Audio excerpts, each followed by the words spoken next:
Welcome to Chamber Exchange, a TV show. My name is Tim Murray, President and CEO of the Worcester Regional Chamber of Commerce. And Chamber Exchange, the TV show, is an opportunity for us to have on guests who are playing a role in economic development, job creation, and strengthening the Central Mass community.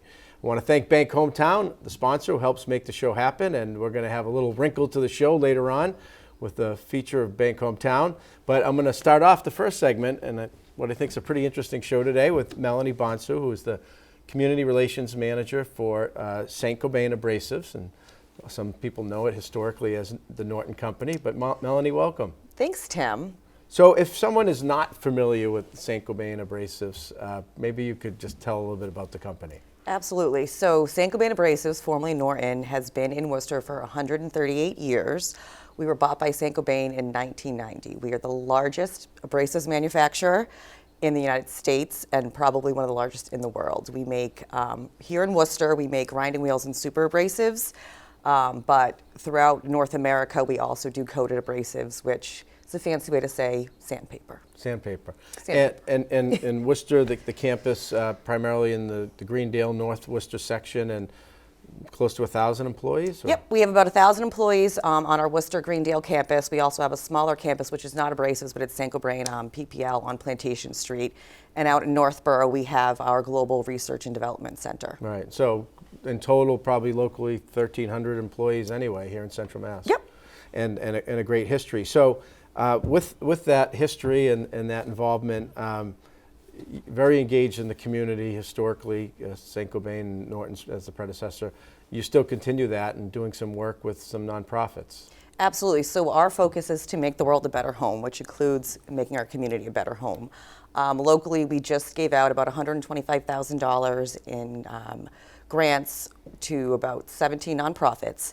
8 of those nonprofits, which was really cool in my opinion, is we let our employees vote on who they wanted to support. And these people didn't apply for a grant, they just randomly were selected by our employees and got a check, nice little gift, sent them an email, we just support the work that you do in the community.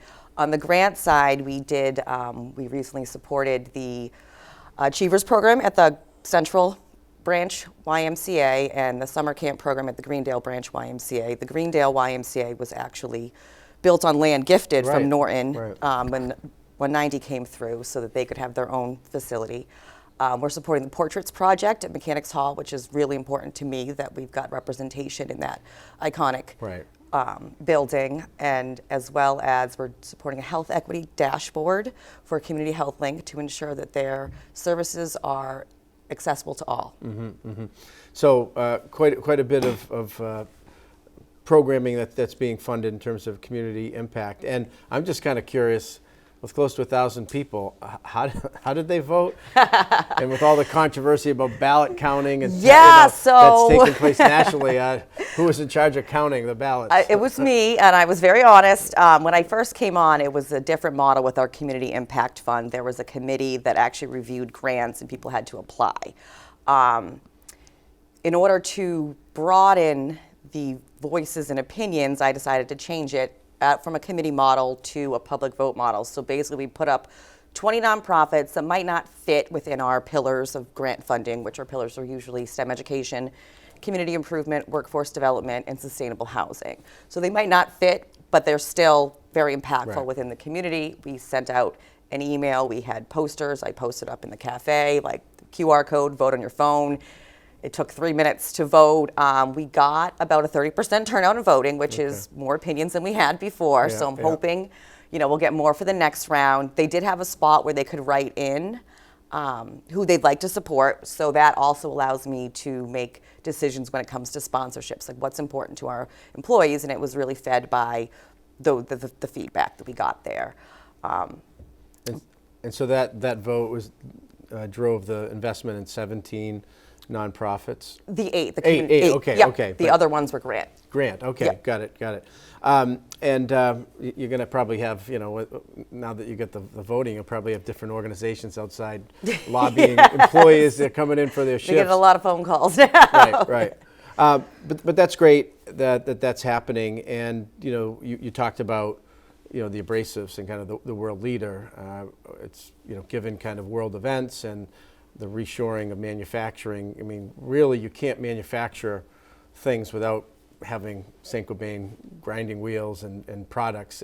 So it's been busy and a need for employees at the moment. Absolutely. We, if anyone's interested, we have currently about 50 openings. They're on the website. But we're always in need of employees. And grinding wheels and our surface solutions pretty much touch anything. Like this table is smooth because it was hit by some kind of grinding wheel. We make the wheels for Frito-Lays that grinds up the corn that they make Fritos with. So it's a large manufacturing operation, and it touches so many things. And like I said, we always need employees, and we're going to be here for a long time. So, but the aerospace industry, the auto industry, all of those are major customers of Saint-Gobain. The other thing we want to kind of note is, the company has made a major investment on the campus, and just last year, I think we all a little windy day, but it was a nice day to kind of cut the ribbon for a $25 million investment in a brand new power plant. Yep, we just opened our brand new powerhouse, and I think it was October. It was very windy.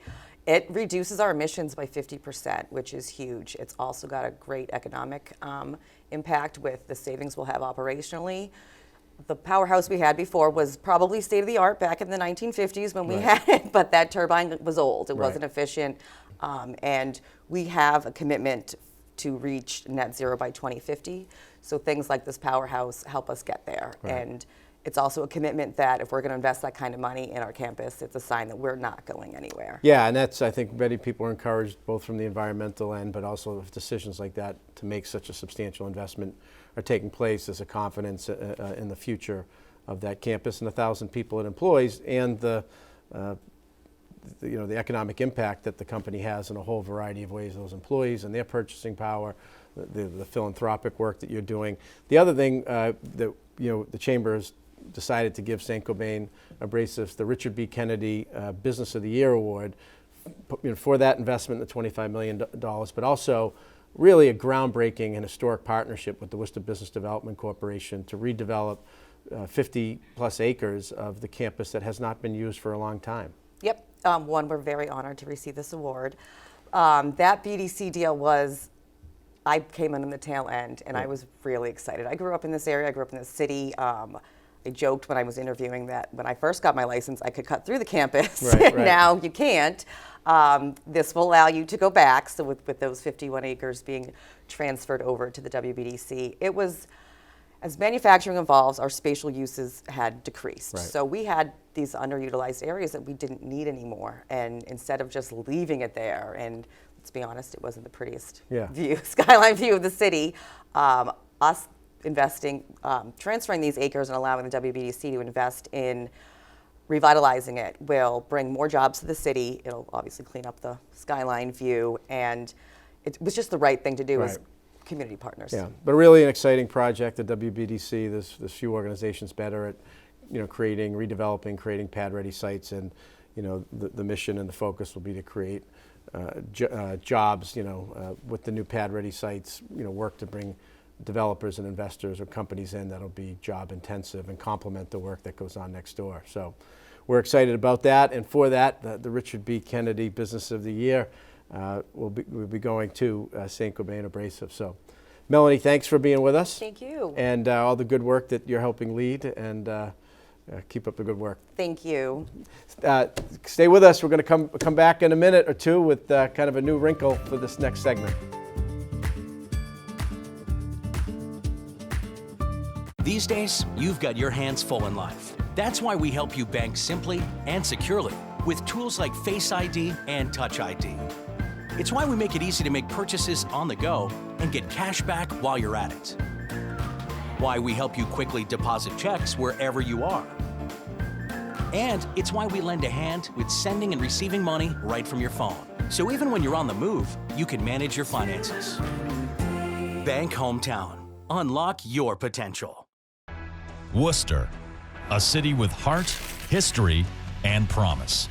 A hub of innovation in life sciences, education, and healthcare. Home to multi-generational families, first-generation citizens, and next-generation baseball and hockey greats. Home to great parks, world-class museums, theaters, and restaurants. Worcester, the place to visit, to invest, and to call home.